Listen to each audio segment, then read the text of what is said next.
All right, everyone. Most of you probably know by now that there are some Me Too allegations against Joe Biden. Now, let me make one thing abundantly clear. Now that the hashtag Me Too era is largely over, I choose to not blindly believe people when they make allegations just because they make them. The problem is that without further evidence, without any further corroboration, while you're sort of like, well, I'm sorry you were victimized, you got to keep it in the back of your head that that may not be true, because we have seen examples where people are misusing this sort of cultural hegemon. We've seen examples in which people are lying about other people. Sometimes it's for money to get a court settlement. This happens with the rich and powerful quite often, with Trump, Biden, and so forth. Now, Biden's multimillionaire. He's a very rich man. Sometimes for money, sometimes for clout. It can happen. The problem is, therefore, our court system basically prescribes you are innocent until proven guilty. The big problem is that in the court of public opinion, it's the opposite. You're guilty until proven innocent, and by the way, anyone who defends you will also be castigated and potentially deplatformed, will say that you're... It's like if you say someone's a Nazi and someone else says, well, I don't think they're a Nazi, and they say, oh, you're a Nazi sympathizer. It's the same fucking shit. It's a bunch of fucking bullshit. So when I see that Biden's got allegations against him, I say, look, I've got video and footage, pictures and stuff of him schmoozing, of him being clearly inappropriate around females. I don't know that that means any larger pattern of behavior behind closed doors involving Biden, because of course, I guess the Barbara Steele allegations are that he went further than that it was more like sexual assault. I haven't seen any footage of that, and so I've got to, in my mind, I've got to compartmentalize these two things. So Biden does the schmoozy 70s dude thing, and that's creepy, number one. It's not appropriate, number two, certainly not in today's day and age. And number three, optically it comes off as terrible. But it's not the same thing as trying to grab somebody's ass and push them down on a bed. It really isn't. I know that there are people who say that's rape apologism or some bullshit, some Marxist buzz term, but they're not the same thing. They're not legally the same thing either. One is workplace harassment. The other is sexual assault. You'll find that there's a difference between the two if you go to a court. That being said, the New York Times, in an attempt to defend Joe Biden, the New York Times decided to do a tweet storm talking about the allegations. Oh, well, we looked into it, and here's what we found, basically. Link in the description, archived, of course, of the whole thread. They accidentally insinuate that Joe Biden actually did kiss and touch and interact inappropriately in these cases, but we didn't find anything further. We didn't find any actual sexual assault. The problem is this. The New York Times is one of the foremost voices in goddamn fucking crucifying people when there's an allegation against them. We must believe them. Hashtag Me Too. We're proud to stand up for women and women's rights and equality and women's lib and third wave feminism. If you are claimed to have done this, you are automatically guilty and you should lose your job. You should be silenced. You should have legal repercussions. Who needs proof and evidence and all that sort of bullshit? The New York Times has made articles crucifying people, including people, by the way, on the left occasionally, including people like Al Franken, because of this. Remember, Weinstein, leftist. Epstein, leftist, ostensibly. Bill Clinton, certainly a leftist. There's a reason why they've taken him largely out of the history books in favor of Obama. He was the whiz kid. He was the liberal messiah. Now, you have Obama. As far as we know, Obama never sexually harassed anybody. That's one for him.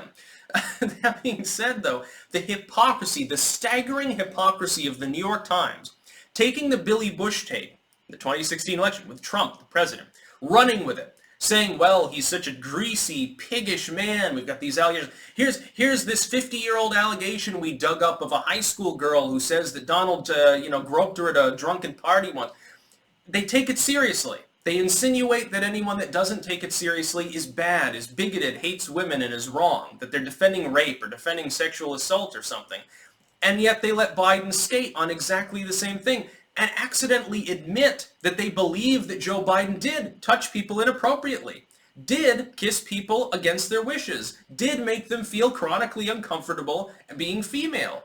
That he did, he literally, the insinuation is that it is true that these allegations are corroborated. That there are multiple people that are spoken out in favor of the allegations, I guess by Steele or whatever her name is and others, and that they're probably true. The New York Times insinuates this. But then they said we didn't find anything further, and I bet they won't recommend that Joe Biden get replaced or anything like that. They recommended that Donald Trump should, stand trial or be sued or something years and years ago when it was politically convenient. All of a sudden, the New York Times doesn't believe so much in the Me Too thing. I bet that if these allegations were against Trump, they'd run with it, and they'd run it into the ground, and it would replace coronavirus as the worldwide front page news. Trump, we have corroboration that Donald Trump did X, Y, and Z 20 years ago. Of course they would, because they want to defeat him. By the way, compare it to the Brett Kavanaugh coverage that we got not just from the New York Times, but other outlets. The New York Times crucified Kavanaugh, said over and over, stated repeatedly in opinion and editorial pieces, well, Kavanaugh shouldn't even be considered. They should get somebody else in there. Shame on the Republicans for wanting to put Kavanaugh in there when there are these women who, two of them, I think one recanted. One of them was so full of shit they never took it seriously. Only one of the sets of allegations ever kind of made sense. And then they acted like even cross-examining this individual was bigotry, was like sexism, like they hate women and love rape or something. They crucify Kavanaugh for weeks and weeks, insinuate that all of his defenders have something wrong with him, and he's a drunk, and he's habitually abusive, a terrible man. But Joe Biden is the Messiah. You know why? Because he's the Democrats' nominee. And they want to shield him from repercussions, from fallout that might reduce his approval by even half a point because they know that he needs the help. Oh, they know that Joe Biden needs help. He's going to get crushed in the debates. He's going to get crushed on policy. If the pandemic starts to go away, he's going to get crushed on that in addition to an economy that'll probably roar back to life like a goddamn blast furnace. All of these things are stacking up in Trump's favor. And the New York Times and all these groups that have put a lot of money into the Democratic Party and are multinational and they're afraid that Trump will rip apart more old trade deals and replace them and bring jobs back to the U.S. where these groups can't, harass the workers so much. They're worried about an America First movement burgeoning right now of all times during a pandemic. They're terrified. So they're running interference for the dude. They're running interference for the moron. Yeah, Joe Biden, he gets creepy with women. Yeah, we've got hundreds and hundreds of pictures of him sniffing young girls' hair in a manner that maybe back in the 70s nobody thought was creepy, and probably Joe Biden did it because he's like a schmoozing politician. I don't think he ever raped anyone or anything like that. But I mean, come on. Hold him to the same fucking editorial standard you hold Brett Kavanaugh or Donald Trump.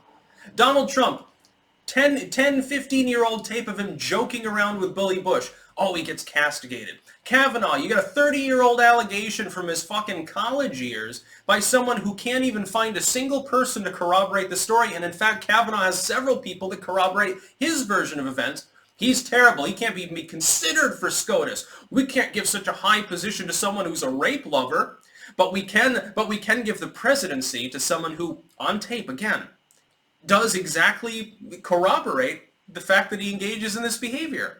Yeah, he repeatedly tries to kiss and touch and schmooze with people. It's creepy. It's optically bad.